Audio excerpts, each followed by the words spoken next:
नमस्कार मेरे प्यारे दोस्तों। मैं हूं प्राध्यापक डॉक्टर राजेंद्र रघुवीर देशपांडे। मैं आप सबका मेरे आयुर्वेदा एकेडमी यूट्यूब चैनल में सहर्ष स्वागत करता हूं। आज का जो विषय है वो it's a continuation of the discussion in the subject of क्रिया शारीर। क्रिया शारीर विषय जो है, जिसको आयुर्वेदिक फिजियोलॉजी भी कहा जा सकता है, वो प्रथम वर्ष BAMS bachelor of Ayurvedic medicine and surgery का एक विषय है। फिलहाल ये विषय इतना महत्वपूर्ण है कि जिसकी आयुर्वेदिक फिजियोलॉजी अच्छी रहेगी, उसका डायग्नोसिस मतलब निदान, रोग निदान सब्जेक्ट भी वो बहुत बढ़िया रहेगा। और उसके बाद जो लास्ट ईयर में काय चिकित्सा सब्जेक्ट है, उसके भी लिए ये बेसिक अंडरस्टैंडिंग का फायदा मिल सकता है। तो मेरे प्यारे दोस्तों, ये क्रिया शारीर का दूसरा नाम है दोष धातु मल विज्ञान। दोष, धातु और मल, ये हमारे शरीर के तीन मूलभूत घटक हैं। दोष की चर्चा हम बायो एनर्जी के साथ कंपैरिजन करके चर्चा कर सकते हैं, जिसको हम वात, पित्त और कफ कहते हैं। धातु में आप जानते हैं सप्त धातुआत्मक देहा। Human body is composed of 7 body tissues, जिसका नाम है रस, रक्त, मांस, मेद, अस्थि। अस्थि के बाद आता है ये मज्जा धातु और शुक्र धातु। तो प्राध्यापक डॉक्टर राजेंद्र देशपांडे, मैंने हर एक दोष के ऊपर, धातु के ऊपर, मल के ऊपर मैं वीडियो बना रहा हूँ। वो हिंदी भाषा में है, तो जिसके द्वारा आयुर्वेद की जो फंडामेंटल्स हैं, फंडामेंटल सब्जेक्ट टॉपिक्स है, वो बहुत आपके पक्के अच्छे हो जाएंगे, कॉन्फिडेंस आ जाएगा आपको, और उसका फायदा आपको प्रैक्टिस में आखिर तक मिल सकता है। तो ये ध्यान से ये वीडियो आप देख सकते हैं। मज्जा धातु भाग 3, इसका हम चर्चा चालू करेंगे। मैं हूं प्राध्यापक doctor Deshpande. I am MD in Ayurvedic medicine, that is काय चिकित्सा, and MD in Ayurvedic physiology, that is क्रिया शारीर। For paid online consultation or paid online BMS classes, you can contact me on 9226810630। तो ये देखिए, इस भाग 3 में आज मज्जा धातु सारता के बारे में चर्चा करेंगे। मज्जा धातु के उपधातु कौन से हैं, मल कौन से हैं, और पैथोलॉजिकल जो एस्पेक्ट रहता है, विकृति विज्ञान बोलते हैं आयुर्वेद में। मज्जा धातु की वृद्धि का मतलब है एक्सेस, और क्षय का मतलब है deficiency. So this is BAMS first year lecture for क्रिया शारीर सब्जेक्ट। मज्जा धातु सारता, हर एक धातु की सारता। सारता का मतलब है उत्कृष्ट अंश, best quality of that particular धातु। तो आयुर्वेद ने कहा है कि दोष धातु मल की हमारे शरीर में जो संगठन है, उसके बारे में अंदाजा लगाना हो तो आप प्रकृति परीक्षण कर सकते हैं। और जो सप्त धातु है, बॉडी टिश्यूज है, उनकी क्वालिटी आपको देखनी है तो आयुर्वेद के हिसाब से सार परीक्षण इज वेरी इंपॉर्टेंट। सो सारा परीक्षण का मतलब हो गया टिश्यू क्वालिटी एग्जामिनेशन। इसके लिए जो गाइडेंस है वो चरक विमान स्थान में दिया है। तो उसके हर एक धातु के बारे में श्लोक बताया है, उसमें सारता के क्लिनिकल फीचर्स बताए गए हैं, लक्षण बताए गए हैं। जो जिनमें ये लक्षण है 100% है तो आप बोलेंगे 75% है तो उत्तम सारता है। इन बिटवीन 5 to 75% लक्षण मिलते हैं तो मॉडरेट मध्यम सारता है, और बिलो 50% है तो इसको हम हीन सार कह सकते हैं। ठीक है, तो उत्तम सार, मध्यम सार और हीन सार, ये देखिए लक्षण क्या है। मृदु अंगाहा, मज्जा धातु जिन व्यक्तियों में अच्छा रहेगा उनमें मृदु अंगाहा। फिलहाल बलवंतहा, वेरी स्ट्रॉन्ग पर्सन। स्निग्ध, अंचसनेस, ऑयलिंग बिल्कुल बेकरार बरकरार रहेगी। वर्णस्वरा, ये स्निग्धता किसमें दिखाई देती है, वर्ण में, कलर एंड कॉम्प्लेक्शन, एंड स्वर वॉइस में। Melodious voice is a feature of मेद धातु एज वेल एज मज्जा धातु। स्थूल, दीर्घ, वृत्त, संध्या, दीज आर द एडजेक्टिव्स, विशेषण है। संधि शब्द के ये विशेषण है। हमारे संधि ब्रॉड हो रहेंगे। स्थूल का मतलब ओबेज नहीं है यहाँ पर। संधि का मतलब है बोनी जॉइंट्स, और ये कैसे रहेंगे, स्थूल का मतलब उनकी डायमेंशंस अच्छी रहेगी, लेंथ, वेड्थ एंड सरकमफरेंस। दीर्घ और वृत्त गोलाकार रहेंगे, ये मज्जासार के लक्षण है। च मज्जासारहा, ये स्पेलिंग मिस्टेक है मराठी में। ते दीर्घायुषो, उनकी लाइफ लॉन्ग मतलब लॉन्गिविटी बढ़ जाती है। बलवंतः, they are become strong people. श्रुत, वित्त, विज्ञान, अपत्य, सम्मान, भाजहा च भवन्ति। भाजहा च भवन्ति, च means and, they will get all these things. Bhaja means to acquire. they will acquire the knowledge, they will acquire the wealth, they will acquire the scientific knowledge, and they will get the good progeny, and they will get the good fame as well. भाजहा च भवन्ति। सुश्रुत क्या लिखते हैं? सुश्रुत सूत्र स्थान में ये सारता का क्लिनिकल फीचर्स बताया गया है। अकृशम उत्तम बलम, वो ज्यादा मोटे मोटे भी नहीं रहते और ज्यादा थीन भी नहीं रहते। अकृशम middle type of the body structure रहती है। फिलहाल बॉडी स्ट्रेंथ देखा जाए तो बहुत स्ट्रांग उनकी एक्टिविटी रहती है, मतलब they are not tired by physical and mental activities. शारीरिक और मानसिक कष्ट होने पर उनको कोई दिक्कत नहीं आती। ये मज्जा धातु सारवान जब रहता है। स्निग्ध गंभीर स्वर, तो स्वर की ये विशेषण है, उसका वॉइस स्निग्ध अंचस रहता है और गंभीर डेप्थ उसकी आवाज में आ जाती है, रेजोनेंस होता है उसके आवाज में। वो सौभाग्य, सौभाग्य का मतलब है lucky, this people are very lucky. उपपन्नम महानेत्रम च मजनहा, उनकी जो आंखें हैं वो बड़ी बड़ी होती हैं। ये जो विशेषण है ये हमेशा एमसीक्यू के लिए पूछा जाता है। अभी आप तो जानते हैं NCRSM इनके द्वारा 2022 से अभी जो फर्स्ट ईयर कोर्स स्टूडेंट्स हैं उनको नया सिलेबस जो मैंने ऑलरेडी अपलोड किया है उसके द्वारा MCQ multiple choice question, SAQ short answer question और LAQ लॉन्ग आंसर क्वेश्चन, ये अपना एग्जामिनेशन पेपर रहेगा। ये देखिए मज्जा धातु सारता, सारता का अर्थ है विशुद्धतर, उत्कृष्ट अथवा गुणवत्तर धातु, बहुत बढ़िया बोलते हैं उसको, बेस्ट क्वालिटी। मज्जा धातु सारता में मुख्यतः स्निग्धता का परीक्षण अपेक्षित है। स्निग्ध गुण देखना चाहिए। क्लेदने स्निग्धा, शरीर का जो हाइड्रेशन है, वाटरी पार्ट जो है वो बहुत अच्छा रहेगा। कफ वाला जो अंश है वो बहुत अच्छा रहेगा। शरीर स्निग्ध रहेगा, स्नेह युक्त, तेजस्वी तथा वो व्यक्ति बलवान होता है।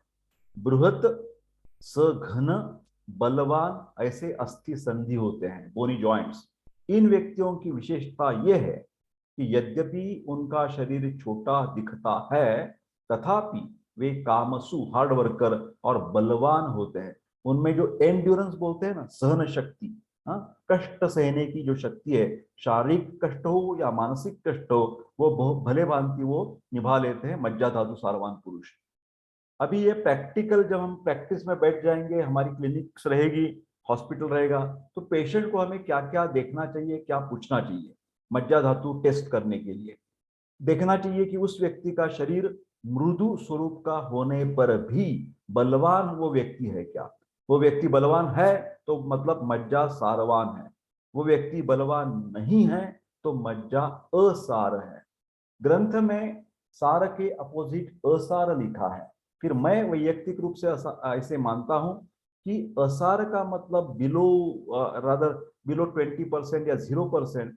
प्रत्यक्ष व्यवहार में असार व्यक्ति नहीं पा जाती, फिलहाल हम देखने को मिलते हैं तो हीन सार व्यक्ति देखने को मिल सकती है। तो असार इज अ टेक्सचुअल और संहिता का वो शब्द है, और व्यवहार में हम क्या इस्तेमाल करेंगे शब्द हीन सार।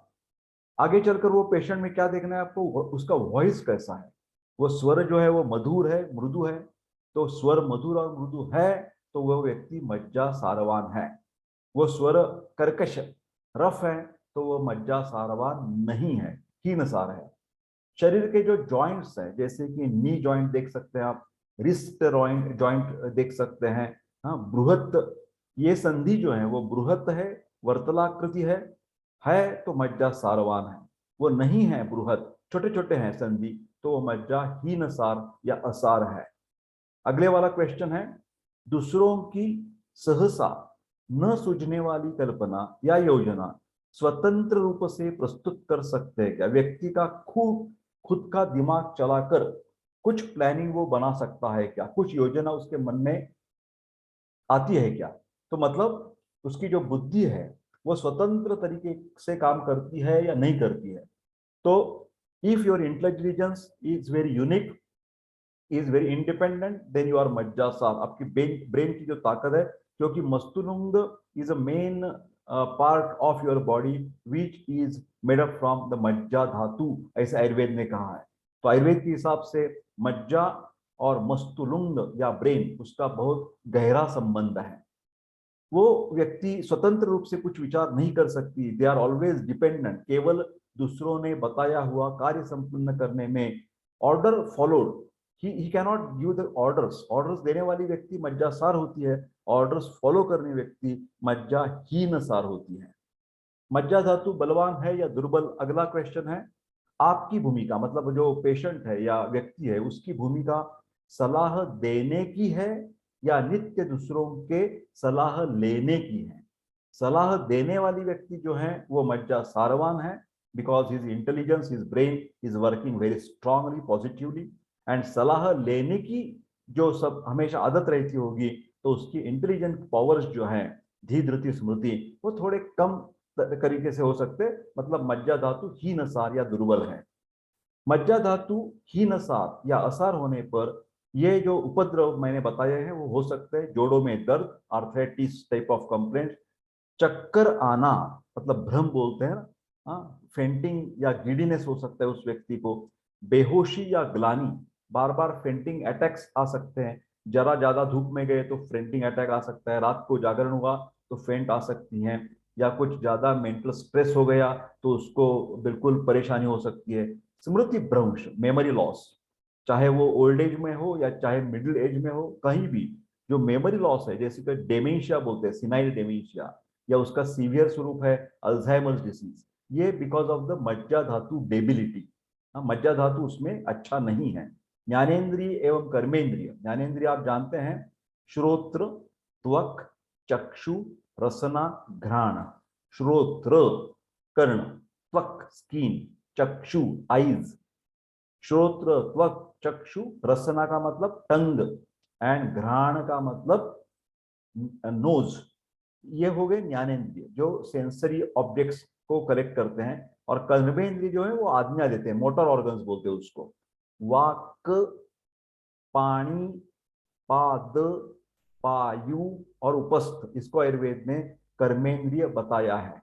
तो ये जो ज्ञानेन्द्रिय कर्मेंद्रिय है, विविध उपद्रव या कुछ कॉम्प्लिकेशंस इसमें हो सकती हैं, जैसे कि बेल्स पाल्सी हो सकती है, मैस्थेनिया ग्रेविस हो सकता है, या अल्जाइमर डिसीज हो सकता है, या पार्किंसन। यहाँ पर सब लिस्टिंग मैंने किया है। जब मज्जा धातु की प्रॉब्लम है तो आपको इंसोम्निया की शिकायत हो सकती है, निद्रा न आना, स्मृति भ्रंश, Alzheimer, Parkinson, myasthenia gravis, motor neuron disease और शिजोफ्रेनिया जैसी शिकायत मज्जा धातु या ब्रेन का वीकनेस होने पर हो सकती है। तो उसको हमें सारवान बनाना है, उसको अच्छा बनाना है, तो हम टॉनिक ले सकते हैं, जैसे कि सुवर्ण सिद्ध जल, जो हमारी न पहनी हुई जो रिंग होती है, सोने की जो रिंग बोलते हैं हम, हाँ, तो वो सोने की अंगूठी या सोने की रिंग बिल्कुल गर्म विस्तों में गर्म करना है, हॉट, रेड हॉट करना है उसको, और बाद में साधा एक गिलास पानी लेना है उसमें, और उसमें वो डुबाना है, डालना है, हाँ, फिलहाल एक बार वो तप्त करना है, हाँ, गैस के ऊपर या स्टोव के ऊपर, और फिर पानी में डुबाना है। ऐसे 7 दफा आप करें तो वो जो एक ग्लास बनाया हुआ जो पानी हो जाएगा, that is a gold processed water, and एक ग्लास हर रोज लेने से आपका मज्जा धातु अच्छा बन सकता है। उसके बाद वेखंड है, शंख पुष्पी सिरप मिलता है बाजार में, बादाम आप खा सकते हैं, आलमंड्स, सारस्वतारिष्ट, शतावरी कल्प, आंवला से बना हुआ च्यवनप्राश, ये एंटी एजिंग है, ब्राह्मी प्राश, ब्राह्मी घृत, ब्राह्मी वटी, these are the specific medicine for majja dhatu. ये मेडिसिन के अलावा आयुर्वेद में कहते हैं कि नॉन मेडिसिन ट्रीटमेंट, जिसको बोलते हैं कि अद्रव्य रूप चिकित्सा, ज्यादातर उसमें एक्सटर्नल ट्रीटमेंट्स आ जाती हैं। फुल बॉडी ऑयल मसाज, जिसको आप अभ्यंग बोलते हैं, शिरोधारा, क्योंकि मज्जा धातु स्निग्ध है, शिरोधारा, आई शॉवर बोलते हैं, नस्य नेजल मेडिकेशन, यापन बस्ती नरिशिंग एनी मेडिकेटेड एनिमा, योगास में हम मेडिटेशन कर सकते हैं, ध्यान धारणा, शवासन, योग निद्रा, एंड सुधनिंग म्यूजिक जो है संगीत चिकित्सा बोलते हैं, वो भी मज्जा धातु के लिए बढ़िया होती है। उपधातु, अधिकतर ग्रंथकारों ने मज्जा के उपधातु नहीं होते ऐसे कहा है, किंतु शारंगधर के जो टीकाकार है, शारंगधर एक ग्रंथ है आयुर्वेद का, उसके जो टीकाकार है आढ़मल्ल, उनके अनुसार केश मज्जा का उपधातु है, केशहा मज्जा उपधातु शारंगधर। मज्जा तथा केश का अप्रत्यक्ष संबंध व्यवहार में भी दिखाई देता है।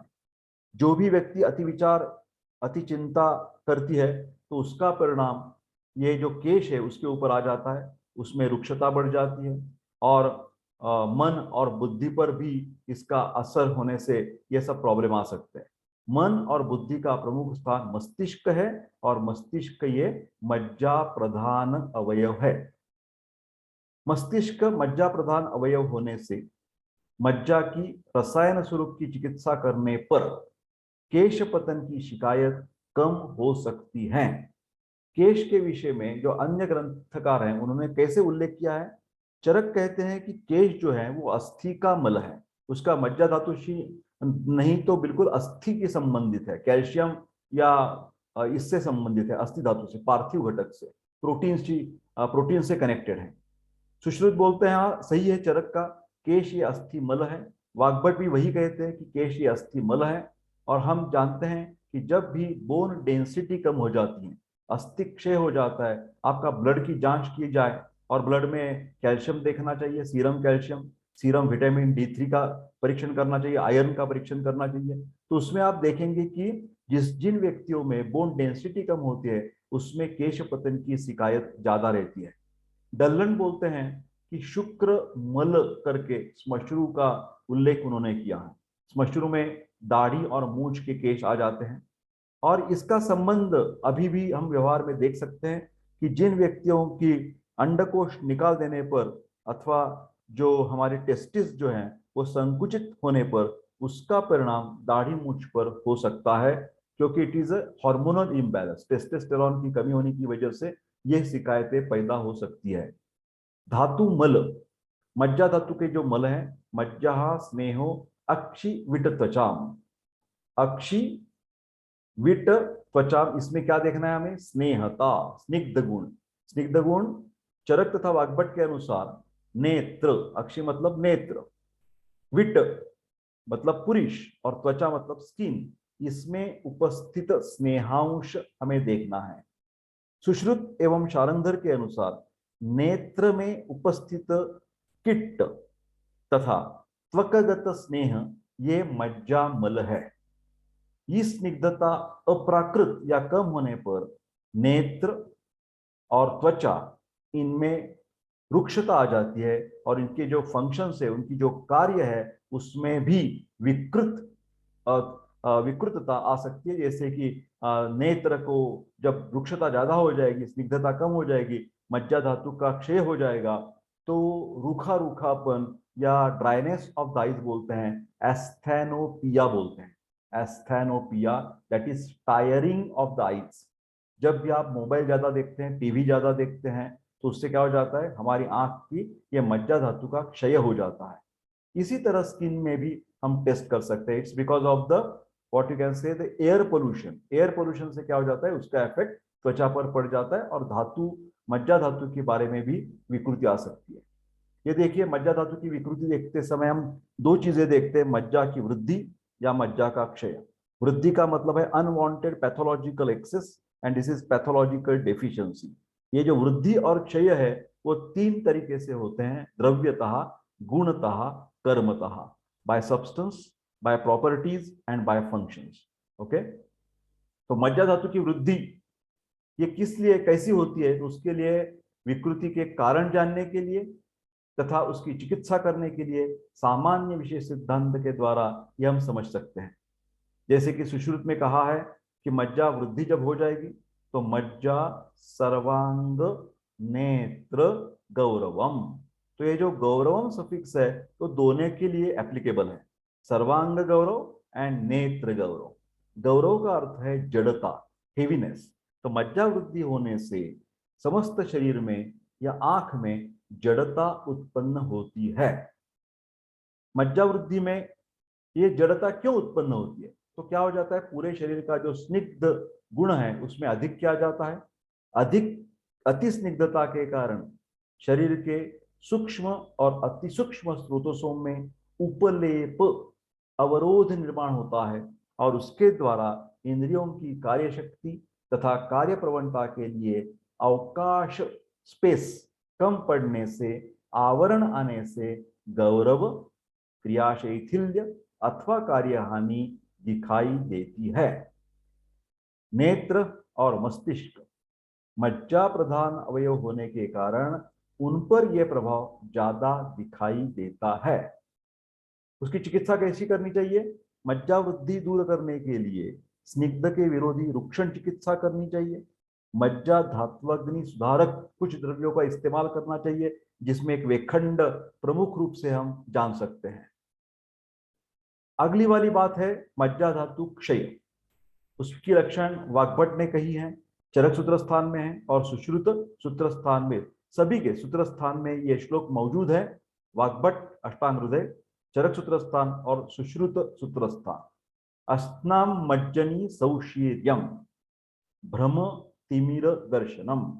मेरे प्यारे दोस्तों, ये जो वृद्धिक्षय के जो श्लोक हैं, दोष वृद्धिक्षय और धातु वृद्धिक्षय और मल वृद्धिक्षय, यह कृपा करके आप हमेशा याद करने की कोशिश कीजिए, क्योंकि अभी जो NCISM का नया सिलेबस है उसमें श्लोक रिसाइटेशन के लिए अलग मार्क्स दिए हुए हैं। आपको वाइवा में, प्रैक्टिकल में श्लोक पूछे जा सकते हैं और आपको मार्क मिलने की बहुत सारी उधर क्या बोलते हैं अपेक्षा रह सकती है।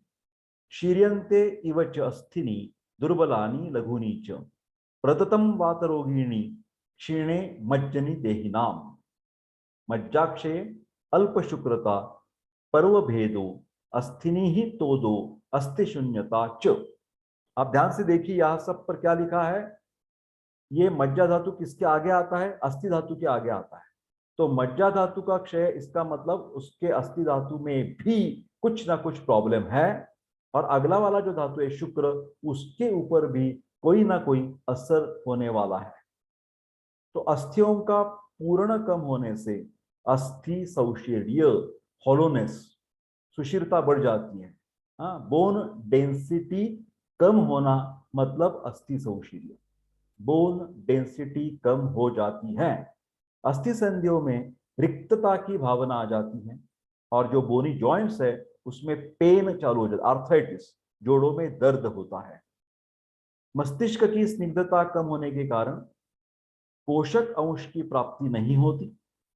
ज्ञानेन्द्रिय कर्मेंद्रियों के नियंत्रण में कमी आकर चक्कर आने लगती है, जैसे भ्रम बोलते हैं। मज्जाक्षय के कारण मज्जा प्रधान नेत्र जो अवयव है उसके ऊपर परिणाम होकर आंखों के सामने अंधेरा छाना, ये लक्षण जिसको हम बोलते हैं तिमिर दर्शनम। तिमिर का मतलब है अंधेरा। मज्जाक्षय के कारण शुक्र को भी पोषक अंश की योग्य प्राप्ति न होने के कारण अल्प शुक्रता, जिसे हम ऑलिगोजुस्पर्मिया, अधस्पर्मिया ऐसे भी कर सकते हैं, या इरेक्टाइल डिस्फंक्शन, ये सब शिकायत मज्जा धातु की क्षय की वजह से आ सकती है। तो उसकी चिकित्सा कैसी करनी चाहिए? मज्जा क्षय में प्राधान्य से दुग्ध मतलब मिल्क, घृत, घी, प्लेन काउस घी या मेडिकेटेड घी जैसे ब्राह्मी घृत, बादाम, एलमेंट्स, अभ्रक भस्म, शंख पुष्पी, बृहतवात चिंतामणि रस आदि के उपयोग से उत्तम लाभ होता है। सो मज्जा धातु क्षय में, डिफिशियंसी में इंटरनली मिल्क, घी, एडिक्वेट वाटर जिसके द्वारा proper hydration and proper electrolyte balance हो सकता है। ऑयल मसाज करना चाहिए शिरोधारा, बृहणनस्य, पंचेंद्रिय वर्धन तेल के द्वारा, और यापन बस्ती हम दे सकते हैं। तो मेरे प्यारे दोस्तों, ये था मज्जा धातु भाग 3 का वीडियो, जिसमें हमने मज्जा धातु की सारता, उपधातु मल, वृद्धि क्षय के बारे में चर्चा की। This is the first year BAMS lecture about क्रिया शारीर।